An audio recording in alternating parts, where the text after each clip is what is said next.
बरोबर मेंढ्यांच्या सोबत फिरायचे, मेंढ्यांवरती भरभरून प्रेम करायचे, मेंढी माऊलीवर भरभरून प्रेम करायचे. आणि शेवटी ज्या वेळेस त्या मुस्लिम समाजाच्या बिचारीनं तो पोशाख समोर दिला, मामांनी स्वतःचे कपडे त्यातून काढून घेतले, पण जो पोशाख सत्यवा देवीसाठी आणला होता त्या बिचारीने असा पोशाख पुढे केला आणि पुढे पोशाख करून विचारलं, मामा तुझं काय? ऐका, साधू संतांची चरित्र ऐकताना बरं वाटतं, साधू संतांची चरित्र सांगताना बरं वाटतं, पण त्यांच्या आयुष्यामध्ये असणारं दुःख बहुतेकांना कळत.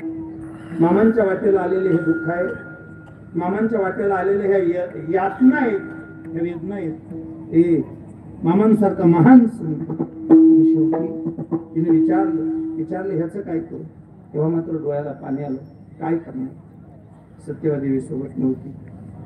मामांनी सांगितलं, तो आणलेला जो पोशाख आहे, आणलेला पोशाख माझ्या लक्ष्मीसाठी आणला.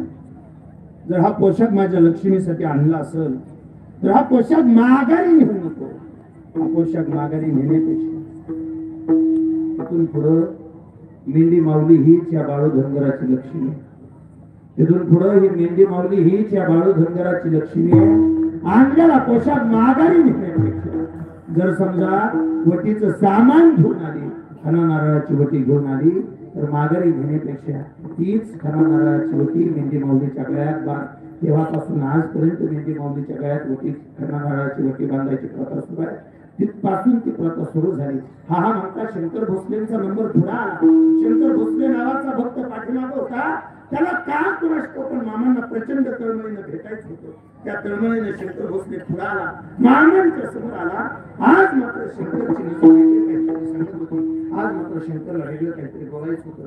रोज मामांच्या तळावर येणारा शंकर आज मात्र चिंताग्रस्त होता. मामांच्या पुढा मामांनी जाणलं, मामा शंकरकडे बघतात, शंकर बोल. डोळ्याला पाणी आलं. मामा अडचण घेऊन आले. अरे ह्या बाळू धनगराच्या दरबारात बरेच जण अडचणच घेऊन येते. येताना तुम्ही रडत येता, जाताना माघारी इथनं हसत जाता. हे बाळू धनगराचा स्वभाव आहे.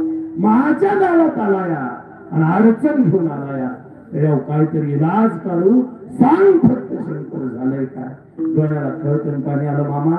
मामा काय आजपर्यंत प्रचंड नवसा सायासानं पोटाला पोरगा झालाय, संसाराची वेल फुलली, पण आता वाटायला लागलं मामा संसाराची फुललेली वेल आता जळून जाते का काय याची भीती वाटते. मामा पोरगा लय आजारी.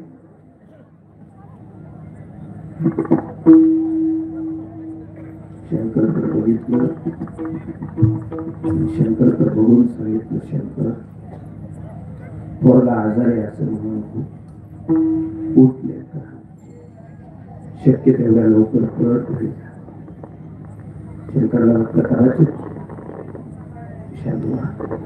शंकरला वाटलं कदाचित पोरगा चांगला झालाय म्हणून आपल्याला घरी लावतात. मामाने घरी जायला सांगितलं म्हणजे काहीतरी चांगलं घडलं असेल म्हणून आशेने शंकर पळत होता. आणि बहुतेक माणसं आशे कुठे पळत होतो. पळाला, दारात गोंधळ चालला, कालव चालला. तेवढ्या माणसातून शंकर वाट काढत पुन्हा समोर बघितलं, पोराचं प्रेम मामाच्या दरबारात गेला. मामाच्या दरबारात जाऊन तो पोरगा म्हणाला. बाकीची माणसांनी उलट विचारला, लय बाळो मामा करतो, काय केलं तुझ्या बाळो? पण असं काही बऱ्याच जण थोडं फसलं तरी माणूस देवा वाळ घेऊ. पण तुम्ही बी वारकरी आहे, तुम्ही बी आजपर्यंत बऱ्याचदा ऐकलं आयुष्यभर टाळ वाजावा. काय तुझं पांडुरंगाने सांगितलं म्हणते राव नाही का